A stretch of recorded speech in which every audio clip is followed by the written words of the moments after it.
Safe Home Consulting again. Today we're going to do the suppressor video that we had talked about before. We have a Surefire 22A on a 1911 22. We're going to shoot that, and we're going to compare it a little bit with the GEMTECH GM22. This is the one of the monolithic designs that we had talked about earlier. So 222 suppressors, just going to be a comparison, just going to be a general overview of what they sound like.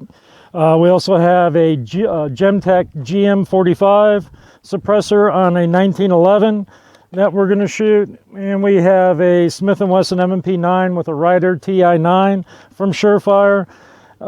So we have two different Surefire suppressors, and I have a Tyrant that we're going to shoot from AAC also. Just to give you a comparison of what they're going to sound like. Different calibers sound differently. Two 9mm suppressors will sound generally the same. 1 or 2 decibel difference. Most people can't hear the difference, but there's some other factors that we'll go into as we pick up each one. We've got some Surefire suppressors here. We have a Surefire SPS300, a Surefire 762 Mini. We have it on a 16-inch barrel, 300 blackout. We have it on a 10.5-inch barrel, 300 blackout. And we have a 223 suppressor mounted on a 12.5-inch barrel 223. We'll shoot all these for you today so you can get an idea of what they're going to sound like. One of the things I like most about Surefire suppressors is the ease in which they come off and the ease in which they go back on. Very simple to install, very simple to remove. You never have to reach up and make sure they're tight, and you don't have a point of impact shift each time you put it on and take it off. This is a 308 that we're going to shoot the SPS300 on. We're not going to shoot subsonic ammo, but we are going to shoot it with the suppressor, and you'll get an idea what it sounds like. We'll put that SPS on the 300 blackouts for you as well. You'll get an idea of what each one sounds like. First thing we're going to shoot is a Ryder 22A from Surefire. Surefire Ryder 22A and 22S are a little different. The 22A only shoots 22 long rifle. And what we're going to shoot through the Surefire 22A is some GEMTECH subsonic 22 ammunition. I know I don't have hearing protection on. This is hearing safe with the suppressor on it. And this will give you an idea of what it sounds like. That was a Surefire 22A with GEMTECH subsonic 22 ammunition. And now we're going to fire a couple of rounds through a GEMTECH G22 and let you hear what that sounds like as well. 22 suppressors are direct thread. They go directly onto the muzzle. They thread on. They do not have a indexing ability. They simply thread on, and you're... That was the GEMTECH GM22, and it was fired on a 1911 22 using GEMTECH's subsonic 22. First we fired it with subsonic ammunition. This is standard 22 long rifle ammunition, and we're going to fire it with that. The sound you're going to hear it from is from the camera, not from my mic.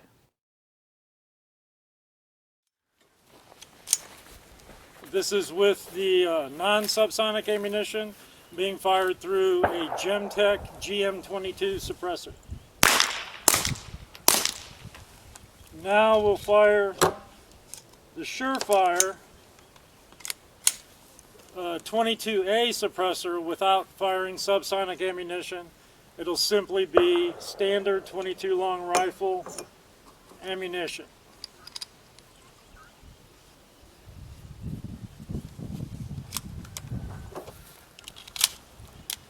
Again, this is a Surefire 22A and standard 22 long rifle ammunition.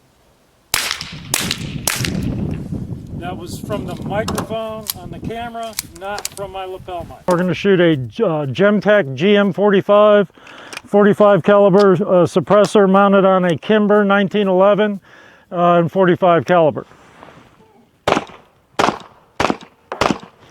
That was with the lapel microphone. Now you hear the same thing with just the microphone from the camera downrange.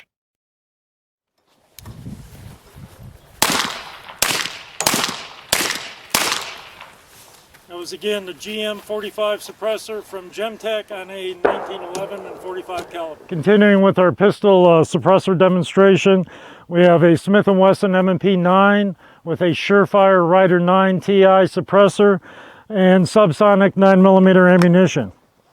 I'll fire a couple of rounds with this from the lapel mic, then you'll hear it from the camera mic.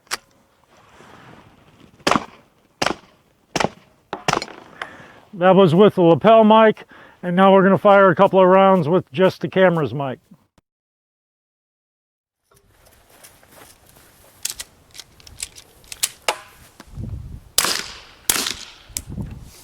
That was with the camera's microphone.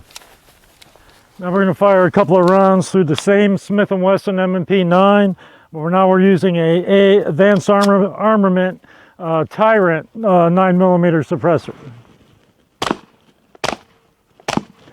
That was with the lapel microphone.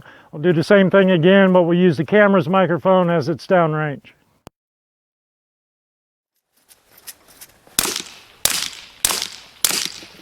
One thing I'd like to point out about the two suppressors, the diameter of the Rider is significantly smaller in diameter than it is on the Tyrant.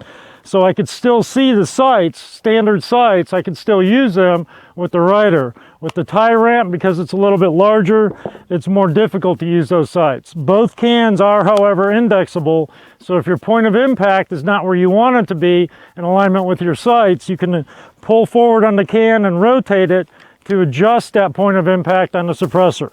Both models have that feature. Continuing on with our demonstration, we'll fire a 223 suppressor on a 12.5-inch barrel 223. This is not subsonic ammunition. I don't know of any subsonic ammunition that will actually cycle the action of 223. So this is not subsonic ammunition being fired through Surefire suppressor on a 12.5-inch barrel. That was with the lapel microphone. We'll now switch it over to the camera's microphone. The camera's downrange by the targets, so give us a couple of seconds.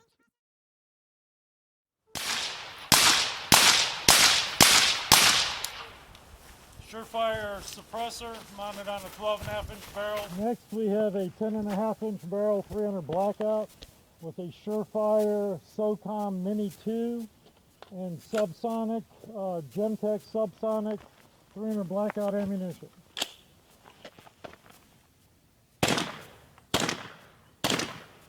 That was with the lapel microphone, as if you would hear it where you were shooting. We'll now change it to the camera, so you'll hear what it sounds like downrange.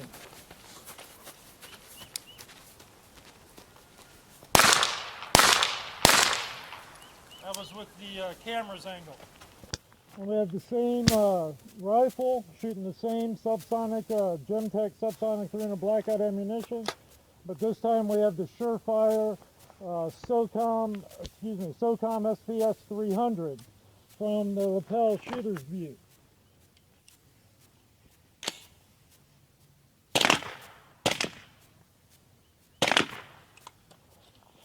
And we'll do the same thing, but we'll do it from the camera's angle, so you'll hear as it would sound downrange.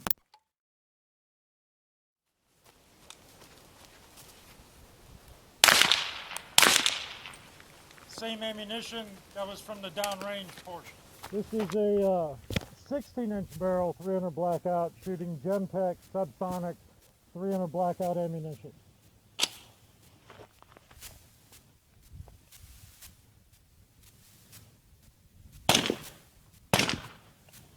Now we'll do the same thing with the shot so you can hear it from downrange.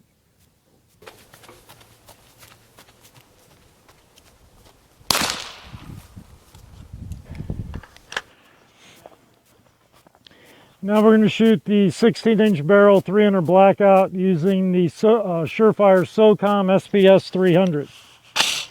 First from the lapel mic.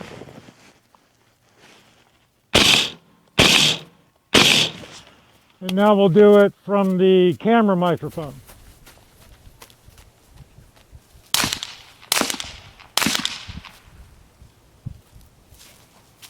Now we're going to shoot a Remington 700 with a Surefire Socom Mini 2, not subsonic ammunition. We'll fire a round from the lapel microphone, then we'll do it again with one round from the camera's angle.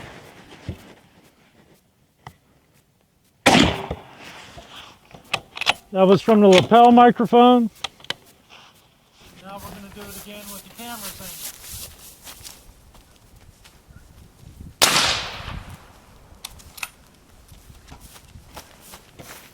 Now we're going to fire the same Remington 700 without, neither time was it subsonic 308 ammunition. It's federal full power national match ammunition, but we're going to shoot it through the Surefire Socom SPS300. Keep in mind that the SPS is about 2 inches longer than the Mini is.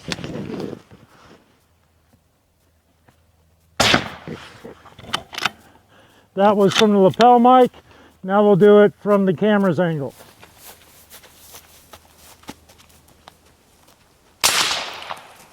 Again, that is not subsonic ammunition. There's a brief rundown with some different suppressors. One of the things you notice, like between the SPS300 and the Mini 7.62, the 2 inches in length does make a bit of a difference. Seem to really notice the difference when you're firing supersonic 7.62. There is a difference because of size. Diameter makes a difference. Length of the can make a difference. They're all vary slightly. What you're going to put it on, what the purpose of it is, has a big impact on which one's a better can for you.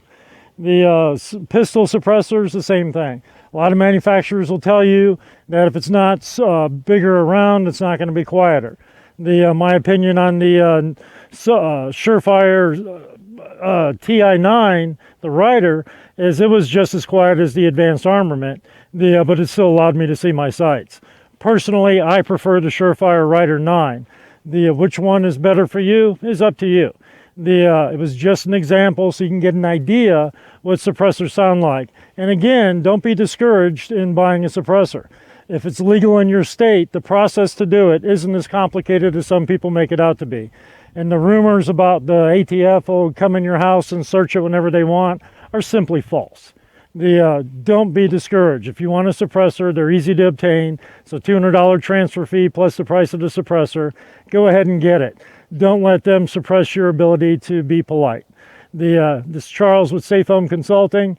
Visit us at 8722 East 41st Street in Tulsa, Oklahoma, or you can visit us at safehomeconsulting.com, and you can make your purchase online as well. Thank you.